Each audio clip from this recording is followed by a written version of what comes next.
नमस्कार दोस्तों, क्या आपने कभी सोचा है कैसे हुआ भगवान राम का जन्म? कैसे शुरू हुई एक ऐसी कहानी जो आज भी करोड़ों लोगों के दिलों में बसती है?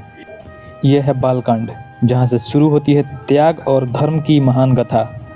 राजा दशरथ की तपस्या, ऋषियों का आशीर्वाद और एक दिव्य अवतार की अद्भुत शुरुआत। इस वीडियो में आप जानेंगे वो रहस्य, वो घटनाएं जो आगे चलकर बनती है रामायण की सबसे महान कथा। तो तैयार हो जाइए एक अद्भुत यात्रा के लिए, जहां हर दृश्य है प्रेरणा और हर कहानी है इतिहास। तो चलिए शुरू करते हैं इस वीडियो को। कौशल प्रदेश, जिसकी स्थापना व्यवस्थ मनु ने की थी, पवित्र सरयू नदी के तट पर स्थित है। सुंदर एवं समृद्ध अयोध्या नगरी इसी प्रदेश की राजधानी है। व्यवस्थ मनु के वंश में अनेक शूरवीर, पराक्रमी, प्रतिभाशाली तथा यशस्वी राजा हुए, जिनमें से राजा दशरथ भी एक थे। राजा दशरथ वेदों के मर्मज्ञ, धर्मप्राण, दयालु, रणकुशल और प्रजापालक थे। उनके राज्य में प्रजा कष्टरहित, सत्यनिष्ठ एवं ईश्वर भक्ति थी। उनके राज्य में किसी का किसी के भी प्रति द्वेष भाव का सर्वथा अभाव था।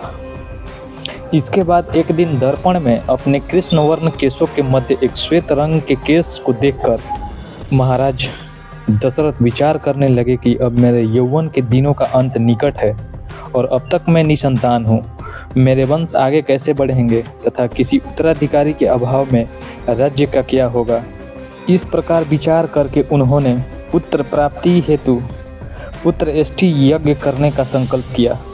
अपने कुलगुरु वशिष्ठ जी को बुलाकर उन्होंने अपना मंतव्य बताया तथा यज्ञ के लिए उचित विधान बताने की प्रार्थना की। उसके बाद उनके विचारों को उचित तथा युक्ति युक्त जानकर गुरु वशिष्ठ जी बोले, हे राजन, पुत्रएष्टि यज्ञ करने से अवश्य ही आपकी मनोकामना पूर्ण होगी, ऐसा मेरा विश्वास है। अंततः आप शीघ्र अश्वमेघ यज्ञ करने तथा इसके लिए एक सुंदर श्यामकर्ण अश्व छोड़ने की व्यवस्था करें।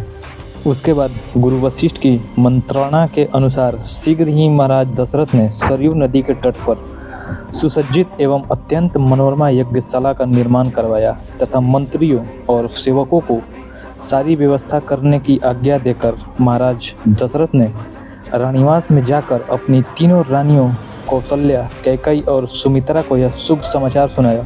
महाराज के वचनों को सुनकर सभी रानियां प्रसन्न हो गई। अगर आपको भी इसी तरह का स्टोरी सुनना और देखना पसंद है तो इस चैनल को सब्सक्राइब करें। आगे चलकर ऐसे इंटरेस्टिंग वीडियो आते रहेंगे। तो अभी के लिए धन्यवाद। मिलते हैं अगले एपिसोड में।